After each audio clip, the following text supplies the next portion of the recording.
गिबियावनो आङो गासैबो बर' थुनलाइ आरो रावखौ सिबिग्रा रायजो राजानिसिम आंनि फारसेनिफ्राय दिनै जि 70थि बर' थुनलाइनि जोनोम सान बेनि गाहाम हामलायनायखौ हरबाय आरो दिनै बासुगाव जि गुदि बर' थुनलाइ आफादा बे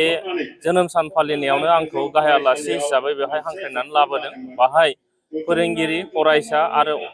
रायजो राजाजों जे सावरायनायनि खाबु होदों बाहाय आङो गोजोननाय जासिदों जे जोङो मिथिगौ जे थुनलाइयानो मोनसे हारिनि बे सिनस्रि थुनलाइनि गेजेरजोंनो मोनसे हारिनि राव हारिमु फारफ्रोमबो बिथिङा बेरखाङो आरो जाय हारिहा थुनलाइ दं बे हारिया थांनानै थागोन। जाय हारियाव थुनलाइखौ फोथांनानै लाखिनो हागोन बे हारिया रावखौबो फोथांनानै लाखिनो हागोन हारिनि सिनायथिखौबो लाखिनानै थानो हागोन बेखिनि बाथ्राया फैयो।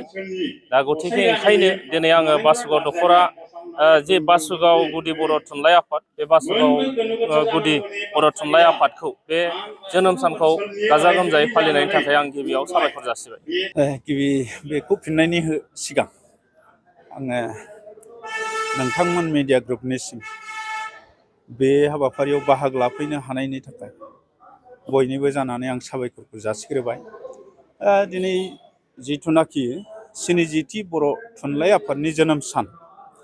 बे जोनोम साननि जिथुनाखि फालिथाय बे फालिथायनि हाबाफारिखौ देग्लायनि बोसोराव जोंनि बासुगाव गुदि बर' थुनलाइ आफादा बेखौ फालिनायजों लोगोसे माखासे लोब्बा हाबाफारि लानानै जोङो दिनै गाजा गोमजायै फालिफुंनो थाखाय लादों आरो गिबि हाबाफारि हिसाबै जोङो नैबे जोंनि बासुगाव गुदि बर' थुनलाइ आफादनिनो जिथुनाखि मावख' सुंग्रि लंथाइ बेवहाय जोङो फिरफिला बिरहोनाय हाबाफारिखौ मावफुंबाय आरो रुंसारि आरो मुंख्लं बिथांमोननि जिथुनाखि बिबार बावनाय बा बिथांमोनखौ सिबिनायनि जिथुनाखि हाबाफारि जों बेखौ मावफुंखांबाय। दा जोंहा सोलोंथाइनि सांग्रांथि मेलनिबो हाबाफारि दङ। दा बेखौ जोङो बासुगाव हायार सेकेन्डारिनिनो जौस्राङाव जोङो हाबाफारि लादों आरो बे हाबाफारियाव जोङो जोंनि बासुगाव ओनसोलनि सिङाव थानाय थाखो 9निफ्राय थाखो 12सिमनि जेसेबांनाखि फरायसाफोर दङ बै फरायसाफोरखौ जोङो गासैखौबो हांख्रायनानै सोलोंथाइनि मोनसे सांग्रांथि होनो थाखाय जों माखासे गेदेमा आलासि बिथांमोनखौ जोङो लेंनानै लाबोदों। दा बेवहाय गाहाय आलासि हिसाबै जोङो